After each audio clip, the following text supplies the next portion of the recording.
আরেকটা পার্টি আমাদের সাথে সূচনায় ছিল, এখানে দেখা যাচ্ছে না তারা এটা জোটে ভাঙনের কোনো ব্যাপার কিনা। তারা নিজেদের নিয়ে আরো বোঝাপড়া করছেন, তাদের সাথে আমাদের নিয়মিত যোগাযোগ আছে। তারা চূড়ান্ত সিদ্ধান্ত জানাবেন, আমরা আশা করি তারা আমাদের সাথে থাকবেন ইনশাআল্লাহ। আপনারা বলছেন যে অনবক্স পলিসি, আসলে যেহেতু আপনাদের একটা অন্যতম এতদিন ধরে যে জোটটাকে নিয়ে আপনারা আগাচ্ছিলেন আর কি, সেই জোটটা 10 দল থেকে 11 দলে, এবং মোটামুটি ভাবে যারা এই ঐক্যের ব্যাপারে শুরু থেকে আপনাদের সাথে একদমই, আপনি এটা রিপিট করবেন না, আপনি কি বলতে চান সেটা বলেন। এই এক অনবক্স পলিসিটা আসলে কিভাবে করবেন তাহলে এই জোট যদি ভেঙে যায়? জোট ভাঙবে কেন? জোট তো ভাঙবে নাই, জোট তো আছে। সেই জোটে হয়তো বা ধরেন কোনো একটা পার্টিকুলার দল তাদের যে কোনো কারণেই হোক তারা একমত হইল না, এর মানে তো জোট ভাঙবে না। আর এটা আরেকটা জিনিস আমরা ক্লিয়ার করি, আমরা কিন্তু কখনো জোট বলি নাই। আমরা বরাবর বলে আসছি এটা হলো নির্বাচনী সমঝোতা। এখন আমরা বলছি এটা নির্বাচনী ঐক্য। জি, এরপরে আর কারো কোনো প্রশ্ন? ওনাদের অবস্থান পরিষ্কার হওয়ার পরে এটাও জানবেন ইনশাআল্লাহ। আর কয়টি চেয়েছিল এটা তো জানা উচিত না, চাইবো তো আমি সবগুলি, আপনিও চাইবেন বেশি করে। আমরা জোটকে আমরা একত্রিত করেছি, জামাত আমাদের সাথে না, আমরাও জামাতের সাথে আছি। আমরা সবাই সবার সাথে আছি।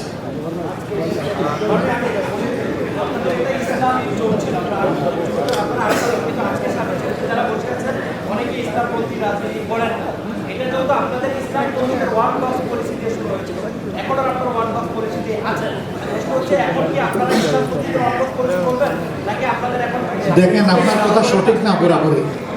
আমরা শুরুতেই কিন্তু সব ধরনের দল নিয়েছিলাম। জাতপা ইসলামী দল না তো, বিডিপি ইসলামী দল না তো, তারা তো শুরু থেকেই ছিলেন। আমরা মূল থেকে যেভাবে ছিলাম, জাস্ট এটার এক্সটেনশন হয়েছে, এর বেশি কিছু হয়নি।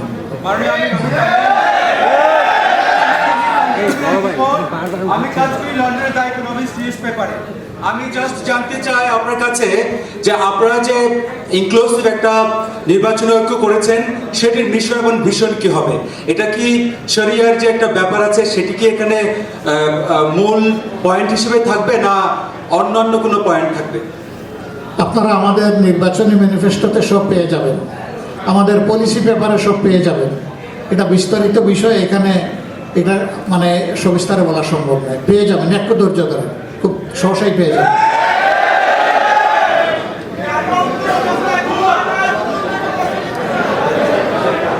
আমার মনে হয় যে চমৎকার চমৎকার প্রশ্নগুলো সবার পক্ষ থেকে এসেছে। সবাইকে অনেক ধন্যবাদ।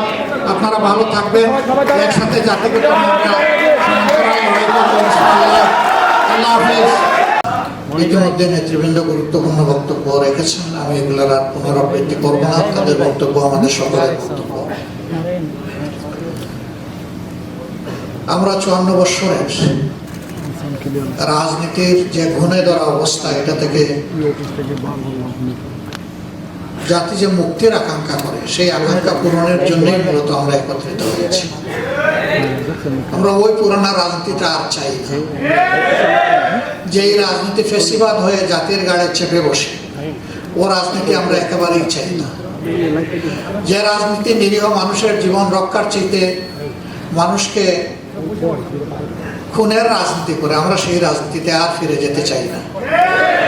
আমরা দুর্নীতি এবং চাঁদাবাজিতে লিপ্ত যে রাজনীতি, সেই রাজনীতি আমরা আর দেখতে চাই না। আমরা সত্যিকার অর্থে জন আকাঙ্ক্ষা এবং বিশেষভাবে আমাদের তরুণদের আকাঙ্ক্ষার বাংলাদেশটাই দেখতে চাই।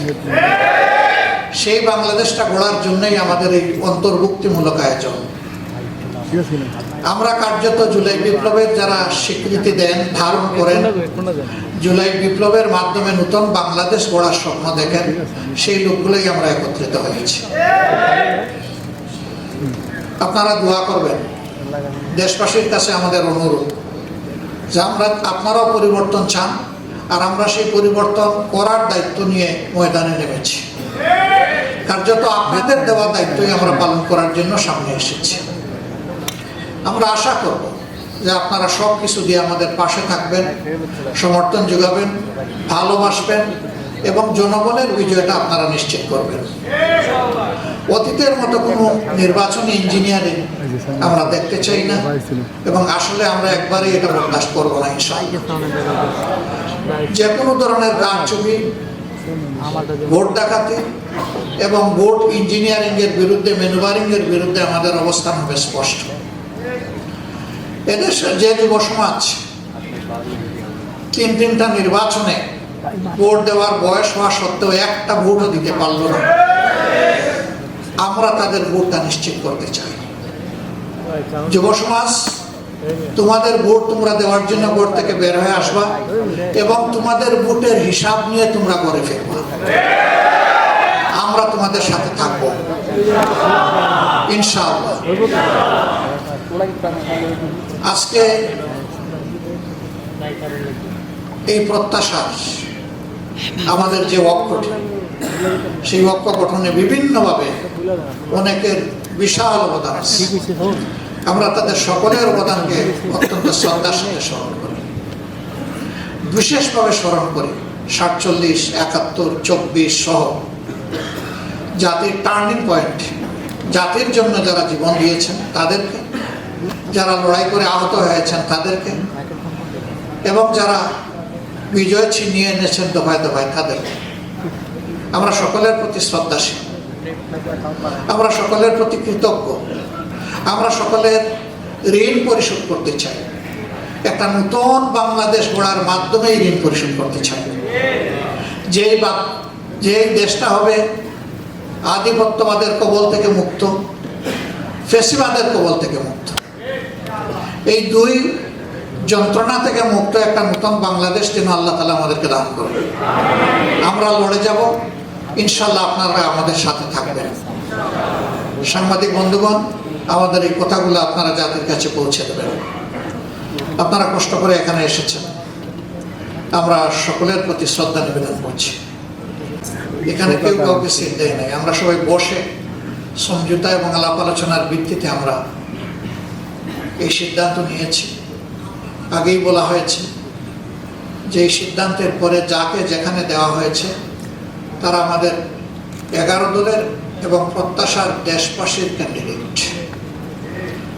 আমরা তাদের পাশে থাকব, বিজয়ের জন্য একসাথে লড়াই করব এবং প্রিয় দেশবাসীকে আমাদের পাশে দাঁড়ানোর জন্য আহ্বান জানাবো।